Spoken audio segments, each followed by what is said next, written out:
comment ça va? À chaque fois, je commence l'épisode en disant comment ça va? C'est vraiment, on dirait que je parle tout le temps comme ça. Bonjour à vous, une baguette, s'il vous plaît, périer. Même si en vrai, à chaque fois que je rentre dans un magasin ou dans une boutique et tout, je dis bonjour, merci, une baguette. Je le fais vraiment à chaque fois, alors que personne me demande quoi. Personne me demande, je le fais quand même.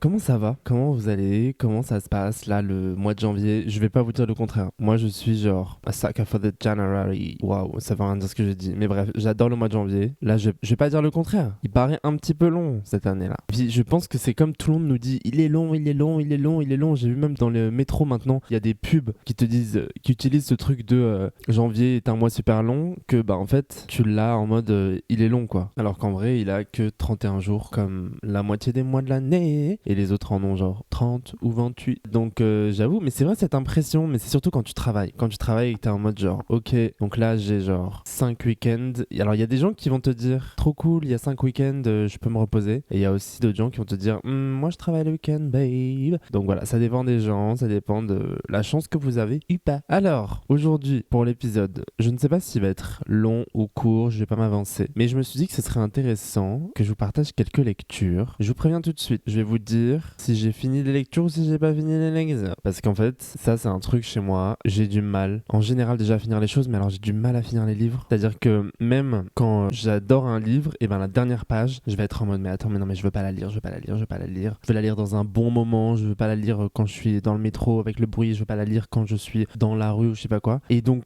même parfois, de manière inconsciente, genre l'avant-dernière page, je vais avoir du mal à la comprendre. Alors que j'ai compris tout ce qui se passait dans l'histoire, j'ai avoir du mal à comprendre l'avant-dernière page parce que je veux pas lire la dernière page. Aussi, disclaimer, mais à culpa, s'il y a des moments où vous écoutez cet épisode aujourd'hui et vous dites je comprends pas trop comment tu parles, je ne sais pas ce que j'ai. Je vous le dis, je suis malade, je suis fatigué et du coup, j'ai une manière de parler, c'est un peu chelou, on dirait que je suis défrac. Alors que c'est pas du tout le cas, précise. Mais du coup, voilà, je voulais quand même vous enregistrer cet épisode parce que je trouve ça intéressant, je trouve ça cool. Bon, bah c'est parti, on commence. Ah oui, je voulais juste vous dire un trigger warning. Il y a un moment où je vais vous prévenir. Je vais vous dire que à partir de ce moment-là, on va parler d'un sujet précis. Donc si vous voulez à ce moment-là quitter, je vous le redirai quand ça arrivera. Vous pourrez partir et on se revoit la semaine prochaine. Pas du tout la semaine prochaine. Demain.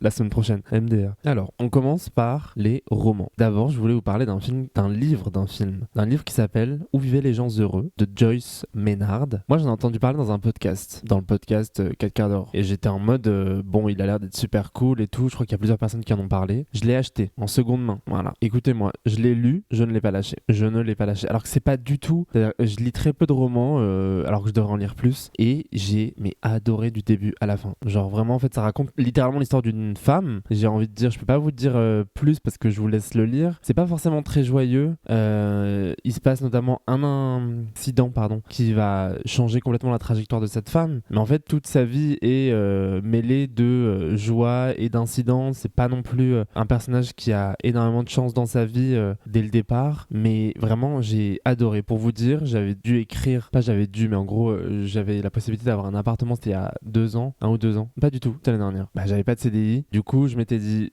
soit je mens, soit j'écris un texte. Moi, je suis inutile, ridicule. Faut pas faire comme moi, hein. Faut mentir. Voilà, moi je vous le dis, il faut mentir. Si on vous dit, il faut un CDI, vous dites j'ai un CDI. Vous allez sur internet, là, je sais pas quoi, vous changez, vous mettez CDI. Je sais pas pourquoi, je me suis dit, mais non, moi je veux pas mentir. En fait, c'est juste que parfois ça me donne de l'anxiété. Tu vois, j'avais envie de tourner une page et de me dire, ok, non, mais là tout se passe bien et tout ça, machin. J'aurais pas dû. Mais en tout cas, dans la lettre que j'ai écrite, j'en ai même parlé, pour vous dire. Mais parce que vraiment, j'ai trouvé que ce livre était vraiment bien, quoi. Où vivaient les gens heureux de Joyce Maynard, je vous invite vraiment à le lire. Je vais pas vous en dire plus parce que c'est un long, c'est 300 pages, mais c'est bien écrit. Tu sais, tu suis la vie de cette femme qui, au début, est jeune, puis vieillit. Et en fait, moi, j'ai beaucoup aimé, tout simplement. Un deuxième roman, Le jour du roi, d'Abdellah Taïa. Pourquoi je parle comme ça, on dirait, je sais pas prononcer son prénom. Alors là, on part sur un roman qui est un peu plus petit, beaucoup plus petit même, il me semble. Je pense la moitié. J'ai adoré. Est-ce que j'ai adoré? Attendez, là, tout de suite, je dis j'ai adoré. En vrai, j'ai beaucoup aimé. Déjà, pourquoi je l'ai acheté? Parce que l'intrigue se passe à Salé. Salé, c'est une ville au Maroc à côté de Rabat. Salé, c'est la ville d'où je viens, enfin d'où mon père vient, d'où ma famille vient. Et du coup, bah déjà, je me suis dit, genre ça m'intéresse parce que Salé, c'est pas Rabat en fait. Salé, c'est un peu genre la banlieue en fait. Donc ça raconte une autre vision en fait du Maroc, une autre vision que plutôt juste la capitale et la grandiosité de la capitale quoi. Même si c'est juste à côté. Et du coup, je trouvais ça intéressant. Je l'ai lu, j'ai aimé l'histoire. Je pense que j'ai eu un petit peu du mal à m'attacher aux personnages, pourtant c'est vraiment des ados. En fait, c'est ça le problème. C'est que je pense que, comme j'ai 29 ans, who am I? Mais non, mais j'ai un peu du mal aujourd'hui, peut-être que ça reviendra plus tard, mais à lire des trucs où c'est l'histoire d'ados. Je suis un peu en mode genre, en fait, juste, j'ai plus l'âge. Même si je trouve ça intéressant, hein. Mais là, pourquoi j'ai trouvé ça justement intéressant, c'est que c'était pas juste des histoires d'ados, c'est des histoires d'ados qui viennent pas du même milieu social, qui n'ont même pas les mêmes privilèges. Il y en a un qui est riche, l'autre qui est pauvre. Et ça raconte ça, en fait. Ça raconte leur histoire d'amitié, voire plus, sans fioriture. Il y a un truc hyper comment dire, pas naturel, mais brut entre ces deux personnes. Et c'est là que c'est intéressant, parce que c'est comme si c'était le seul lien par rapport à tout ce qui se passe dans la ville. On dirait que c'est un peu le seul lien entre les riches et les pauvres, quoi. Qui a l'air d'être un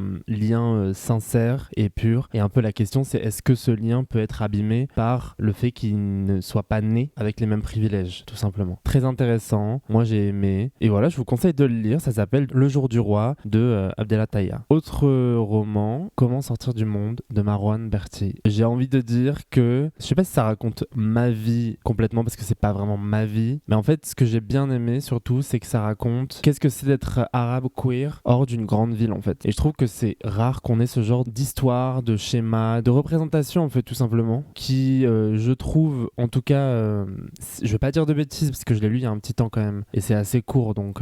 Mais il me semblait qu'il y avait pas, vous savez, la représentation insupportable dont on a marre, en mode genre les parents te détestent. Non, c'était pas ça. C'est juste, ça part justement de la difficulté parfois d'avoir un lien avec ses parents quand tes propres parents sont pas nés dans le pays dans lequel tu grandis. Juste, ça parle de la difficulté, mais sans avoir ce truc de mon père est une ordure, quoique je pense que dans l'histoire son père est pas très sympa, je sais plus. Mais en tout cas, j'ai invité à le lire. J'ai pas été transcendé par ce livre, je le dis tout de suite. Peut-être aussi parce que parfois quand les choses sont un peu trop proches, quand je m'identifie au personnage, mais quand j'ai une vie qui peut être similaire, en fait je peux être très vite trigger par des trucs en mode genre ah ouais non mais là c'est un peu cliché quoi. Mais je vous invite à le lire, il est très petit. Autre que j'ai beaucoup aimé aussi, et qu'au début quand je l'ai lu j'étais en mode genre est-ce que je comprends ce que je lis ou est-ce que je comprends rien, parce que j'avais pas compris. Ça s'appelle Scum Manifesto de Valérie Solanas, et en fait c'est un petit pamphlet, c'est tout petit, et l'idée elle est très simple. En fait une inversion totale du principe de domination entre les hommes et les femmes. Ce que je trouvais hyper intéressant, c'est que c'est pas non plus une inversion en mode genre les femmes mènent tout, décident tout, tu vois ce que je veux dire, un peu une utopie ou dystopie. C'est plus genre comment, en redéfinissant et en recalculant un petit peu la vie dans laquelle, le monde dans lequel on vit actuellement, et en fait comment on se rend compte que finalement cette domination masculine, est-ce que ce serait pas finalement justement je sais plus c'est quoi le terme de domination à l'inverse, soumission. En gros c'est pas soumission, mais c'est un peu de dire genre en fait ils veulent être les dominants parce que la réalité c'est qu'ils sont complètement soumis. C'est un peu ça genre. Et c'est un peu extrême, hein. Moi j'ai beaucoup aimé en fait, j'ai adoré. Je trouve qu'il y a un peu un côté drôle aussi, et en même temps qui révèle beaucoup de choses sur justement cette domination masculine et sur le fait que est-ce que comme je viens de dire genre est-ce qu'il n'y a pas quelque chose de en fait à la base les hommes naissent un peu avec un truc d'infériorité et de il faut absolument montrer que je suis dominant parce que la réalité c'est que je le suis pas du tout quoi. Et donc très intéressant. Il est très petit, je crois que je l'ai acheté 5€. Là on va passer à des livres qui se lisent pas d'un coup, enfin en tout cas moi je les lis pas d'un coup, c'est un peu comme des thèses, enfin voilà, ça raconte un peu sur un sujet précis, ça va être développé sur le long terme entre guillemets. Il y en a un premier qui s'appelle Afrotrans. Afrotrans c'est littéralement un mélange de poésie, de fiction, d'entretien, de témoignages, et ça se concentre sur la transitude et la négritude. Donc c'est littéralement un livre qui regroupe, et c'est hyper intéressant, c'est comme ça en tout cas que je m'ai été intéressé, c'est avoir un endroit en fait tout simplement rempli de la transmission d'histoires de personnes noires dans un état de transitude, c'est-à-dire des personnes trans, des personnes non binaires, des personnes qui naviguent sur cet aspect de la queerness, et j'ai trouvé ça très intéressant. Alors je l'ai pas fini parce que par exemple en gros tu lis une poésie puis après parfois ça peut être un peu pas compliqué à intégrer, mais en tout cas ça parle de sujets peut-être intenses ou ce genre de choses, ou des moments de témoignage, donc c'est plus un livre que je vais lire genre en mode parfois je vais l'ouvrir, je vais lire 2-3 entretiens ou témoignages ou poésie, et après je vais le refermer. Et en fait je trouve ça hyper intéressant d'avoir un endroit en tout cas où ça rassemble justement tous ces témoignages en fait tout simplement de différentes manières, parce que c'est écrit par des personnes concernées, et c'est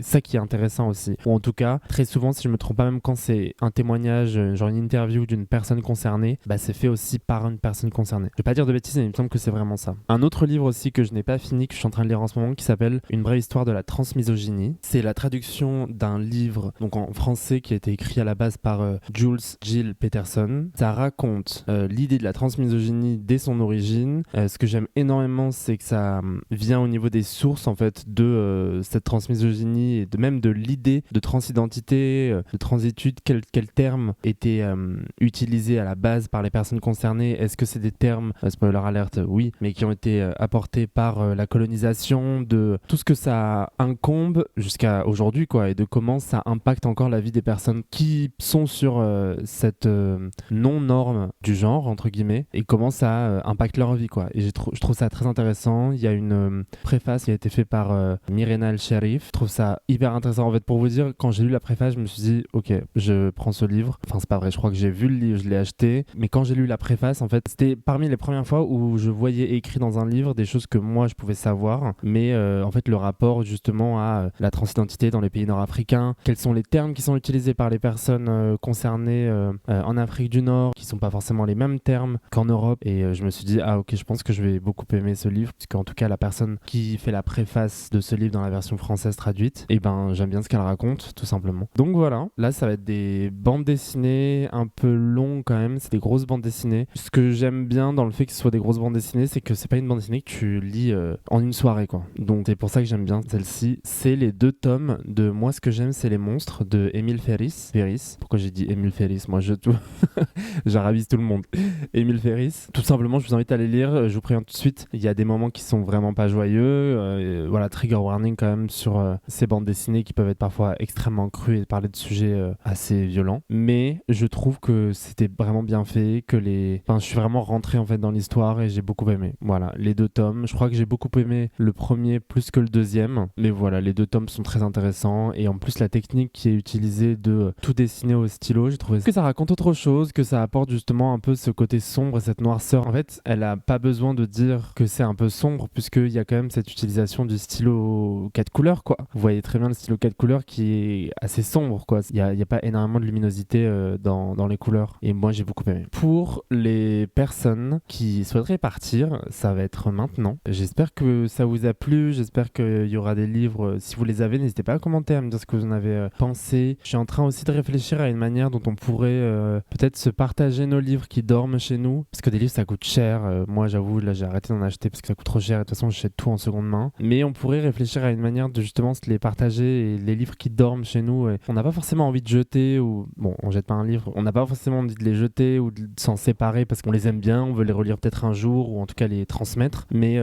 comme là on les a lus et qu'on veut plus les lire, ce serait intéressant de trouver une manière de pouvoir venir les emprunter et dire je pars avec ce livre pendant un mois, je te le rapporte dans un mois quand j'ai fini de le lire, quoi. Bref, je suis en train de réfléchir à une manière de faire ça en ce moment. Donc voilà, j'espère que ça vous a plu. Je vous dis à la semaine prochaine. Je vous fais des gros bisous. Et pour les personnes qui restent, qui veulent rester, je vais vous prévenir par contre. Là, on va passer sur un sujet trigger warning, puisque les 3 projets que je vais vous présenter abordent le sujet de l'inceste. Donc voilà, je vous l'ai dit. Donc si vous voulez rester, vous pouvez rester. Sinon, on se dit à la semaine prochaine. Ok, on y va. Alors, le premier livre que j'ai lu, c'est Le berceau des dominations de Dorothée Ducy. Dorothée Ducy qui est une anthropologue qui aujourd'hui, si je ne me trompe pas, elle travaille sur les abeilles. Du coup, elle a passé une grande partie de sa vie à travailler sur l'inceste et sur comment ces dominations étaient mises en place. D'où le titre Les berceaux des dominations, où justement elle aborde le sujet de comment, comment dès le départ on est un peu conditionné à subir ou à mettre en place ces dominations.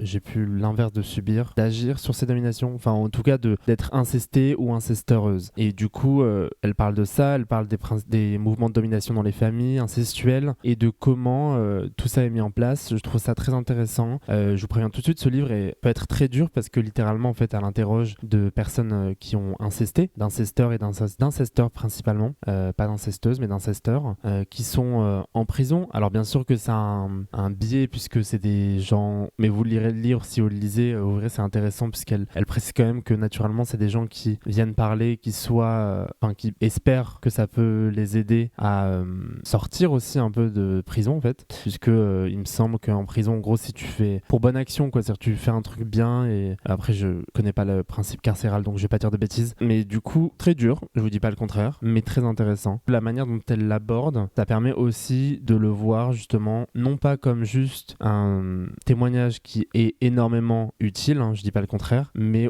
aussi de le voir de manière genre ok concrète, de manière systémique, qu'est-ce qu'on peut faire pour que ces violences s'arrêtent. Et j'ai trouvé ça très intéressant en tout cas. Le deuxième livre aussi que je peux vous conseiller sur le sujet, c'est Triste Tigre de Neige Sino, où là je vous ai dit du coup c'est pas, j'allais dire c'est l'opposé, c'est pas l'opposé, mais du coup ça aide aussi à comprendre, mais là on est sur une partie plus de témoignages où c'est un livre où tout simplement l'autrice Neige Sino raconte l'inceste qu'elle a subi par son beau-père. Donc là c'est clairement un témoignage, c'est clairement ça raconte l'impact en fait d'après comment ça se passe dans sa vie, ça raconte aussi la double entre guillemets punition de se retrouver dans cette solitude après avoir parlé de cet inceste, et aussi de toujours c'est aussi pour ça que ce livre entre guillemets m'a plu, mais ça c'est bizarre de dire m'a plu, mais en fait je trouve qu'on voit bien le système de domination qui est là mais tout au long du livre, c'est-à-dire même quand elle est adulte on sent bien que cette personne qui était son beau-père garde cette aura en fait auprès des gens qu'elle côtoie, cette aura de domination en fait, et c'est pour ça aussi, c'est ça que j'ai trouvé intéressant dans ce livre, c'est la manière dont c'est raconté que les gens autour, il y a aussi quelque chose de, oui, il y a une aura en fait chez cet adulte qui a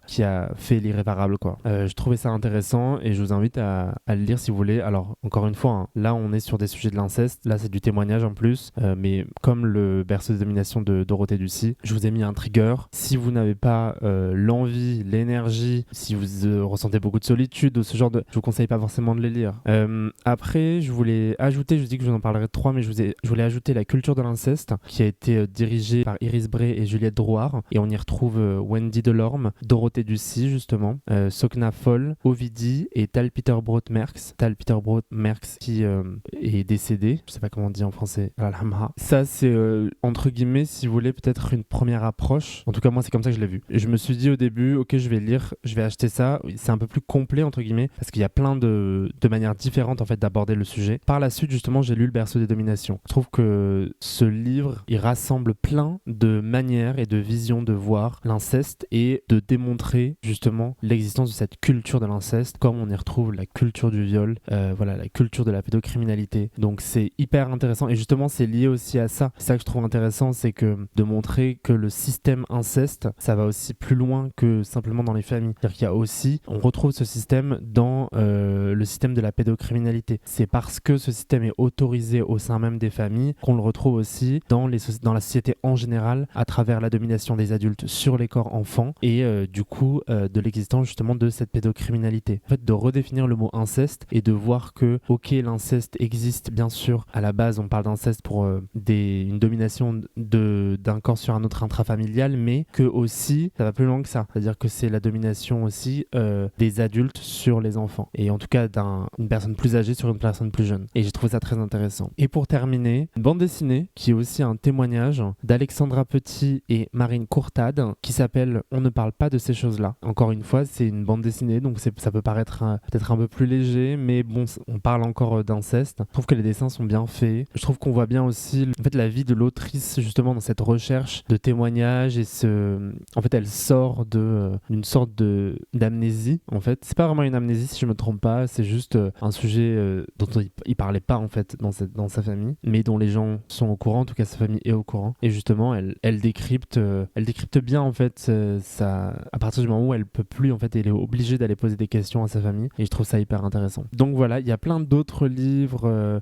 sur le sujet, par exemple l'inceste. Le dernier que j'ai lu, c'est Ce que Cécile sait de l'autrice Cécile C, C-E accent aigu E. Là, ça va être pareil, un plus gros livre avec une préface du juge Durand qui avait dirigé justement la CIVIS, la commission indépendante sur l'inceste et les violences sexuelles faites aux enfants. C'est le dernier que j'ai lu, que je trouve hyper intéressant, qui pareil, ok, si vous devez en acheter un seul, que vous avez un peu du mal à lire, moi je dis, parce que moi-même j'ai un peu du mal à lire des gros livres avec plein de mots, enfin voilà, je vous invite peut-être à lire celui-ci, acheter, parce qu'en fait c'est un peu une bande dessinée slash, il y a des parties qui sont justement ramenées de ce qu'on peut trouver dans Le berceau des dominations, un peu un système un peu anthropologue de regarder sa propre famille et de voir le système incestuel. Je trouve intéressant dans ce livre en fait de Cécile C, Ce que Cécile sait. Voilà, c'était les différentes choses que j'allais vous proposer. Je lis plein de choses en ce moment, pas plein de choses en ce moment, je lis aussi La vie est une corvée de Salomé Lahoche. Voilà, c'est quelque chose de plus léger que je trouve intéressant, les dessins sont vraiment bien, on est sur autre chose, hein. Ça n'a vraiment rien à voir avec le sujet, c'est beaucoup plus léger, ça parle de la vie de tous les jours. Si vous avez des idées de livres, si vous avez des commentaires à faire sur ce dont je vous ai parlé,